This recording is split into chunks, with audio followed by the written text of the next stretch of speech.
Doctor اب آج کا میرا موضوع ہے شہادت علی رضی اللہ تعالیٰ عنہ۔ اصل میں حضرت علی رضی اللہ تعالیٰ عنہ کی شہادت بھی اسی الفتنۃ الکبریٰ کا تسلسل ہے۔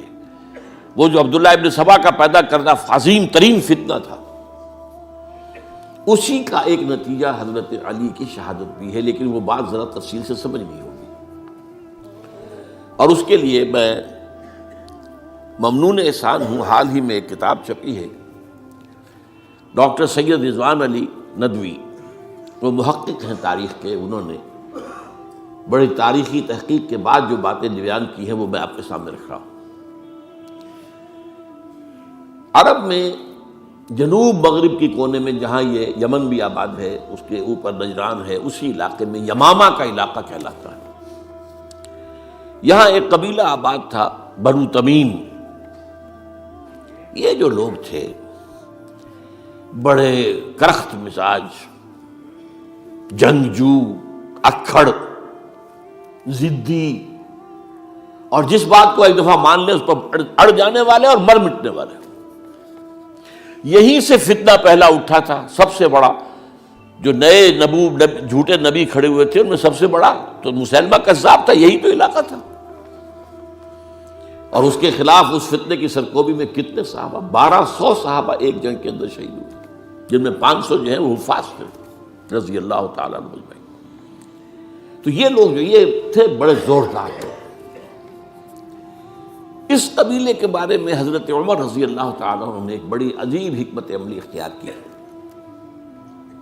ان کو وہاں سے اکھاڑ کر اور ایران کی سرحدوں پر آباد کر دیا، اب جہاں پر جہاد ہو رہا تھا، تاکہ ان کے اندر جو یہ جنگجوئی ہے یہ اب اس مقصد کے لیے استعمال ہو، اب وہ دارالاسلام کی توسیع کے مقصد کے لیے استعمال ہو، اور وہ ہوئی۔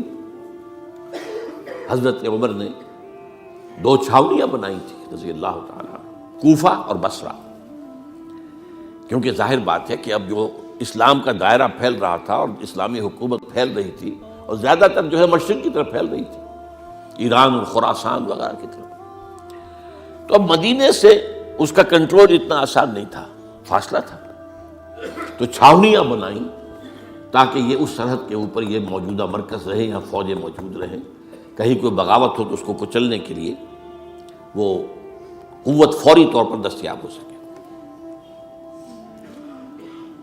یہ لوگ ہیں کہ جو عبداللہ ابن سبا کی فتنے سے سب سے زیادہ متاثر ہوئے۔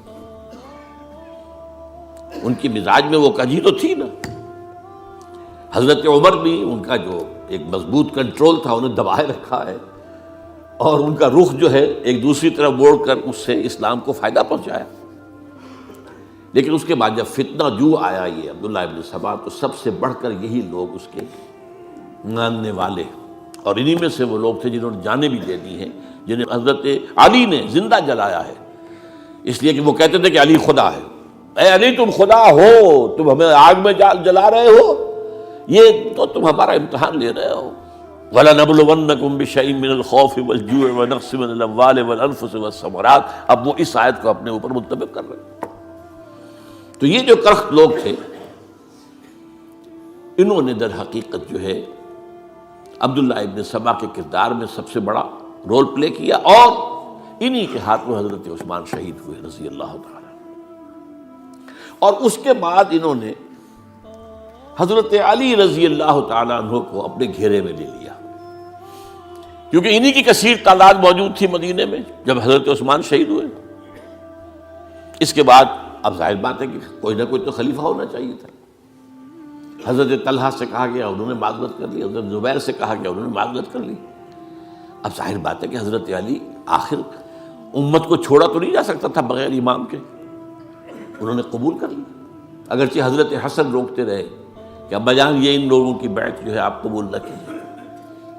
حضرت حسن تو ان میں سے ہیں جو حضرت عثمان کے دروازے پر کھڑے تھے پہرے دار کی حیثیت سے، حسن اور حسین رضی اللہ تعالیٰ عنہ، انہیں تو معلوم تھا فتنہ جو کون لوگ ہیں۔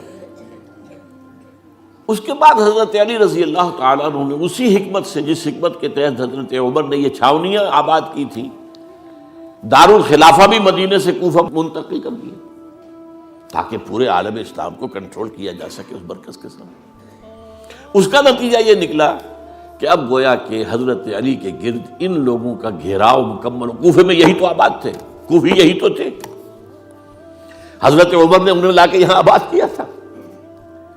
جب حضرت علی نے کوفے کو اپنا دارالخلافہ قرار دیا تو گویا کہ ان کا پھر عمل دخل بہت بڑھ گیا۔ ایک طریقے سے یوں کہا جا سکتا ہے کہ انہوں نے اب حضرت علی رضی اللہ تعالیٰ عنہ کو اپنے محاصرے میں لے لیا۔ چنانچہ جنگ جمل کے موقع پر یہ ہوا ہے کہ صلح ہو گئی تھی، حضرت عائشہ رضی اللہ تعالیٰ عنہ کے جو نمائندے تھے اور ادھر سے حضرت علی، صلح ہو گئی تھی، طے ہو گیا تھا کہ ہاں قاتلین عثمان کو جو ہے ان کو سزا دی جائے گی، قصاص لیا جائے گا حضرت عثمان کی قتل کا۔ لیکن ان لوگوں نے 10,000 آدمی کھڑے ہو گئے کوفے کے اندر، ہم سب قاتل ہیں عثمان کے، لو قصاص ہم سے اگر لے سکتے ہو،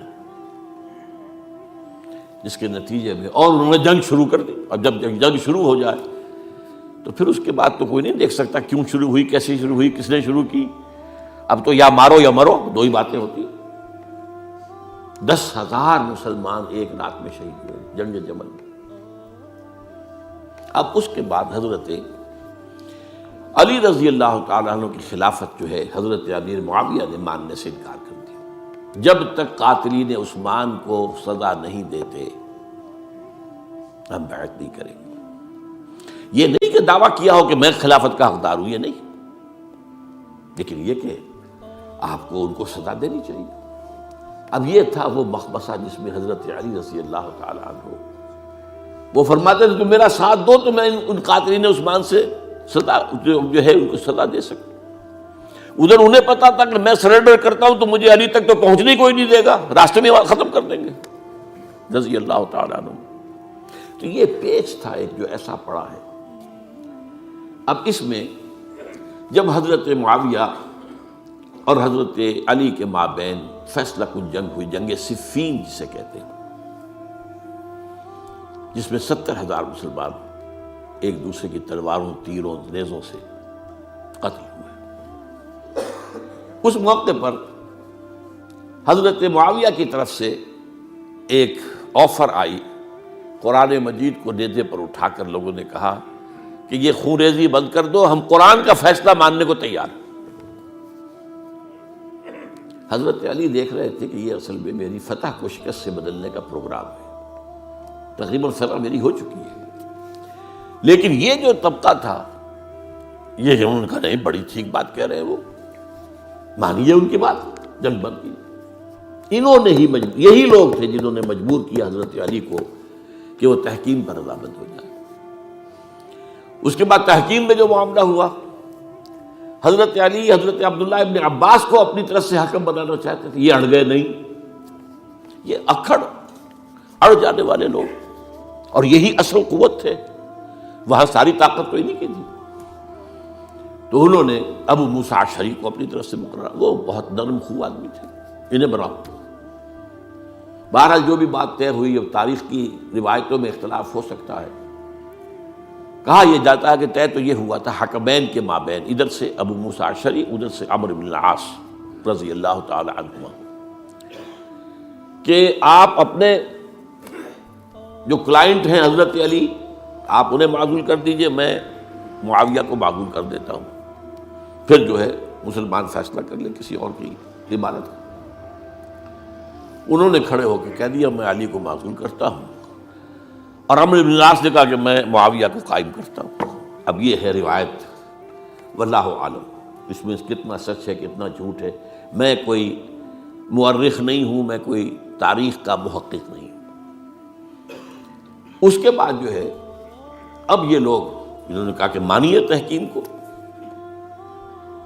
اور جب انہوں نے حضرت علی نے اس تحکیم کے فیصلے کو ماننے سے انکار کیا تو باغی ہو گئے، حضرت علی کو کافر قرار دیا، اور جا کر ایک جگہ پر حرورہ ایک جگہ تھی وہاں پر جا کے جمع ہو گئے، جتھا بندی کی، بہت بڑی طاقت پر وہاں کری۔ انہوں نے طے کیا کہ علی بھی کافر ہو گیا، معاویہ بھی کافر ہو گیا، عمرو بن العاص بھی کافر ہو گئے، سب کافر ہیں۔ حضرت علی کی طرف سے ایک گئے سفیر ان سے بات کرنے کے لیے، تو انہوں نے کہا تم ہی نے تو کہا تھا کہ تحکیم کو تسلیم کرو، کہ ہاں ہم نے گناہ کیا تھا، کفر کیا تھا، ہم توبہ کی ہم نے. اگر علی بھی مان لے کہ میں نے مان کر کفر کیا تھا اب میں توبہ کرتا ہوں تو ہم ان کی بات مان لیں گے. اب حضرت علی اس طرح کا جھوٹ کیسے بولتے؟ انہوں نے تو کوئی کفر نہیں کیا تھا. بہرحال انہوں نے پھر بھی نرمی برتی کہ دیکھو اگر تم کوئی خونریزی نہیں کرو گے، فساد نہیں مچاؤ گے تو میں تمہیں کچھ نہیں کہوں گا. لیکن وہ اپنی ان شرارتوں سے بعد نہیں آئے. تو پھر تیسری جو بڑی جنگ ہوئی ہے ان جنگوں میں، جنگ نہروان کہلاتی ہے، حضرت علی کی جنگ خوارج کے ساتھ، جس میں 4000 خارجی جو ہیں وہ قتل ہوئے. اور یہ بات اب آپ نوٹ کر لیجئے کہ یہ لوگ جیسا کہ اکھڑ بھی تھے لیکن اپنی بات پر ڈٹ جانے والے تھے، لیکن ساتھ ہی دیندار بھی تھے، نمازی اور روزہ دار بھی تھے. یہ اس طرح کے لوگ نہیں تھے کہ جو فاسق اور فاجر ہو. بس یہ مزاج کا ایک ہے، جس بات دل میں بیٹھ گئی اڑ گئے. تو یہ اصل میں انہوں نے پھر فیصلہ کیا کہ اور تو ہمارے بس میں اب کچھ نہیں ہے، ان تینوں کو قتل کر دیا جائے، علی کو بھی اور معاویہ کو بھی اور عمرو بن العاص کو بھی. تو ایک جگہ ان کی سازش ہوئی، 3 آدمی معین ہو گئے، ایک ہی وقت کا طے فیصلہ ہو گیا، فلاں تاریخ کو فجر کے وقت تم جاؤ، وہ تم کوفے کی جامع مسجد میں، جب علی نماز جماعت کرا رہے ہو خنجر مارو انہیں. اور یہ اس کا نام ابن ملجم تھا، خارجی. یہ وہی لوگ بنو تمیم کے لوگ. دوسرا جو تھا وہ دمشق میں حضرت معاویہ کو قتل کرنے، شہید کرنے کے لیے پہنچ گیا. تیسرا مصر پہنچ گیا حضرت عمرو بن العاص کو. اب یہ بات اللہ کی طرف سے ہے، یہ تو اس کی مشیت ہے، اس کا فیصلہ ہے. حضرت علی پر وار کارگر ہوا، اب شہید ہو گئے. حضرت معاویہ پر وہ وار ذرا اوچھا پڑا، زخمی تو ہوئے لیکن آپ کی جان بچ گئی. عمرو بن العاص اس روز مسجد میں کسی معذوری کی وجہ سے، عذر کی وجہ سے فجر میں آئی نہیں سکی، لہذا حضرت علی کی شہادت ہو گئی.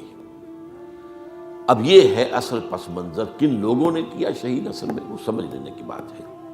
یہ خوارج نے شہید کیا، لیکن خوارج کا فتنہ سبائی فتنے ہی کا آف شوٹ ہے، اسی کے ذیل میں ہے، اسی کی ایک شاخ ہے، اسی کا ایک نتیجہ ہے.